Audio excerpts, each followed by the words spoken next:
मुझे लगता है जब भक्ति का विरोध होता है तो भक्ति रंग लाती है। पक्का समझना, आपकी भक्ति बढ़ने का समय आया है, आप पीछे मत हटिए। अगर आप देखो कोई भी झंडा फहराएगा तो उसमें डंडा होता है, जितना ऊंचा डंडा उतने ऊंचा झंडा। ये जितनी निंदा करने वाले, विरोध करने वाले भक्तों के ना, ये डंडे का काम करते हैं। उनका भक्ति का झंडा उतना ही ऊंचा फहराता है।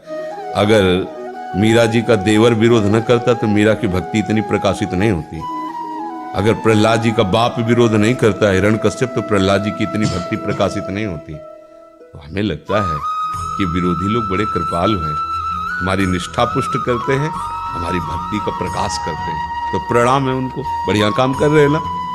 वो हमारी परीक्षा ले रहे हैं, हमको खरे उतरना चाहिए। मेरे प्रभु ही तो उनके अंदर। हम प्रभु के जन हैं, हमारे पास प्रभु का नाम है। अगर प्रभु के नाम का, तो फिर ये काम, क्रोध, लोभ, मोह, मद, मत्सर, आप पहले इनकी आंतरिक बात को समझिए। इनका निवास, जैसे किसी दुश्मन को मारना हो तो उसका निवास खोजे, उसकी कमजोरी खोजे, तभी तो उसको परास्त किया जा सकता है। तो काम का निवास जानते हो कहाँ है? अहंकार पर, देहाभिमान पर काम का निवास। अंतःकरण में 4 करण है, मन, बुद्धि, चित्त, अहंकार। इस अहंकार में मैं पुरुष हूं, मैं स्त्री हूं, मैं भोगता हूं, मैं करता हूं, ये इसकी भूमि है, इस पर ये टिकता है और ये निरंतर नहीं कहीं वास कर सकता। भगवान के वचन है, मात्रा स्पर्शास्तु कौन्तेय शीतोष्ण सुख दुखदा आगमा पायनो अनित्यास तास्ते तिक्षस्व भारत। भगवान कह रहे आगमा ये आता जाता है। कहाँ आता जाता है? अहंकार में आता जाता है। सफलता किसे समझते हो? अर्थ प्राप्ति, पद प्रतिष्ठा? नहीं, हम राधा बोल रहे हैं, यही सेकंड हमारा सफल है। राधा राधा राधा।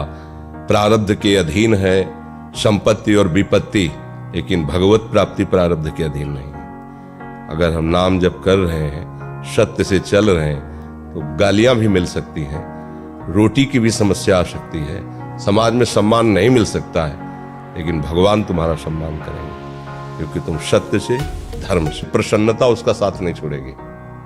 ये पहचान है सत्य की। भारी से भारी दुख बाह्य, वो उसी आंतरिक आनंद के बल से सहता है। आंतरिक आनंद बल नहीं है, मतलब उद्देश्य गलत है आपका, सिद्धांत गलत है आपका। तुम्हारा कुछ नहीं बिगड़ा, कुछ नहीं बिगाड़ सकता कोई। बस तुम जागो तो यार, सो रहे हो तुम, जागो एक बार जाओ, एक बार बात तो मान लो ना। कभी तो किसी की तो बात मान लो, न परिवार की मानी, न बड़ों की मानी, दुष्ट सलाह मन की मानी और दुष्टों का संग किया तो हालत ये हो गई। एक बार बात मान लो तो आप निहाल हो जाओगे। आप एक बार प्रयास करो, फिर मिलते हैं। हारना तो नहीं कभी, ये बात समझ लेना, हमारी बात पकड़े रहना, हारना नहीं, तुम प्रयासरत रहना।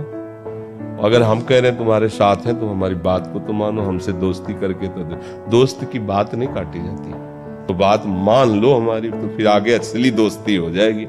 और इस दोस्ती का परिणाम ये है कि दोस्त रहता ही नहीं, वो वही हो जाता है। जालत वही दो नहीं रह जाते, वो वही हो जाता है। ठीक है, बाबा जी बनना चाहते हो? ये दुल्हन नहीं मिलेगी, बताओ। बढ़िया दुल्हन के साथ कार में घूमना अच्छा कि बाबा जी बोलकर बसम रबा के बैठना अच्छा? क्या अच्छा रहेगा? 4 लोग बैठे, ये देख के बनना चाहते हो या भगवान की प्राप्ति के लिए? किस लिए बाबा जी बनना चाहते हो? इसलिए क्योंकि मैं राधा वल्लभ श्रीवन जपता हूँ। हाँ, और इसका फल क्या चाहते हो? अच्छा में क्या तुम्हें अच्छा मिल जाए तो तुम अच्छी दुल्हन भी तो होती। बढ़िया दुल्हन मिल गई, गरम गरम रोटी हाथ में पकाएगी, घुमाएगी आपको साथ लेके, तो ये ठीक रहेगा? हाँ, बन गए हमारे। से चलते हैं, नाम जप करते हैं तो भगवान मति बदल देते हैं। हमें लगता है यदि हम नाम जप करें और धर्म से चलें तो भगवान सहयोग करते हैं। ये देखा गया है। हर उन्नति हमारा पाप कर्म। अगर धन गया तो कुछ नहीं गया, और आपका स्वास्थ्य गया तो कुछ गया, और चरित्र गया तो सब कुछ चला गया। बस ये बात आपको ध्यान रखनी है। अगर आप अपने धर्म विमुख होकर धन कमा रहे हैं, तो परिणाम बिल्कुल मोटी हेडिंग में लिख लीजिए, दुख, अशांति, क्लेश, चिंता, रोग, भय, मृत्यु, ऐसे डाल लीजिए। चाहे जितना आप कमा लीजिए, परिणाम जो हम बोल रहे हैं उसको लिख लीजिए, वही आपको आएगा। धर्म से चलोगे, हो सकता है घाटा लग जाए, परिणाम लिख लीजिए, शांति, सुख और उन्नति, आज नहीं तो कल।